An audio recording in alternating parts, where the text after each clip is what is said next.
Oke, baik, selamat siang semuanya. Balik lagi bersama saya di Learning Journal pertemuan ke sekian, oke?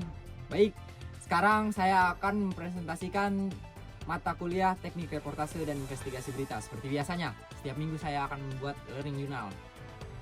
Jadi, topik yang akan dibahas kali ini yaitu mengenal reportase dan reporter.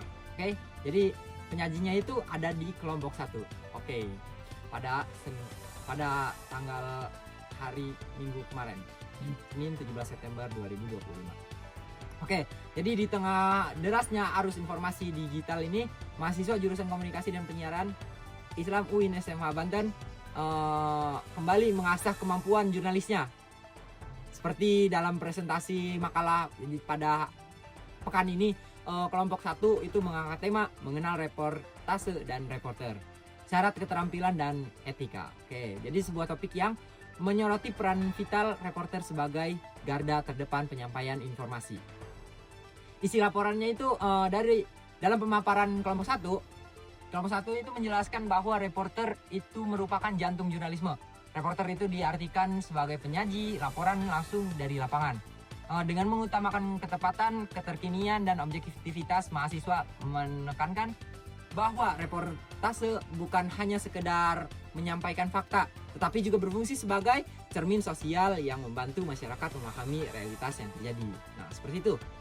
Jadi seorang reporter itu digambarkan sebagai mata dan telinga masyarakat. Perannya tidak sebatas melaporkan peristiwa, tetapi juga menjadi pengawal demokrasi dengan menghadirkan berita yang dapat dipertanggungjawabkan. Nah, untuk itu reporter itu dituntut untuk memiliki keterampilan menulis, kemampuan untuk wawancara yang tajam, observasi yang cermat, dan juga serta verifikasi data yang akurat. Seperti itu. Di era digital ini, penguasa teknologi multimedia, media sosial, hingga data jurnalis menjadi tuntutan tambahan yang tidak bisa diabaikan. Oke, jadi selain keterampilan teknis, kelompok 1 ini menegaskan bahwa pentingnya etika dan perilaku profesional seorang reporter. Jadi di makalahnya juga menyoroti tantangan besar yang dihadapi reporter saat ini.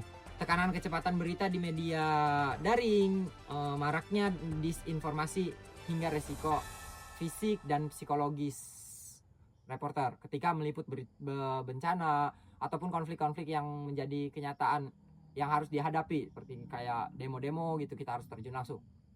Untuk itu sejumlah kiat ditawarkan, antara lain terus mengasah keterampilan menulis, menjaga kesehatan mental dan juga fisik, bersikap adaptif, serta terus belajar melalui pelatihan dan pengalaman lapangan. Nah, seperti itu. Jadi diskusi ini berlangsung di kelas, menggarisbawahi peran reporter sebagai agen perubahan sosial. Dengan laporan yang akurat dan juga berimbang, reporter itu tidak hanya membentuk informasi, tetapi juga mengedukasi publik agar mampu mengambil keputusan yang bijak dalam kehidupan demokratis. Nah, setelah pemaparan dari kelompok 1, itu juga ada pemaparan dari kelompok 2. Pemaparan dari kelompok 2 ini tentang seperti biasa, dia menampilkan berita apa yang dia bawa. Ada 2 berita yang dia bawa di situ. Walaupun ada sedikit kendala-kendala teknis, seperti minggu lalu mungkin masih belum persiapannya, ataupun karena laptopnya yang belum memadai. Oke, dari kelas ini. Semoga di minggu selanjutnya, pada pertemuan selanjutnya yang membawakan berita, contoh-contoh berita reporter di ini, itu bisa lebih baik lagi dan bisa agar lancar. Oke, mungkin presentasi kelompok 1 dan kelompok tadi yang membawakan berita itu menjadi pengingat bahwa kita menjadi dari kelompok 1, bahwa menjadi reporter itu bukan sekedar profesi, melainkan amanah besar untuk menjaga kebenaran informasi.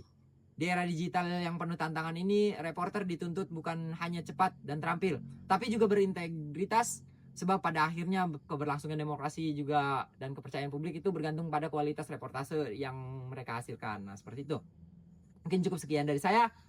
Bila ada kata-kata yang salah, saya pamit undur diri. Sampai jumpa di minggu selanjutnya. Dadah.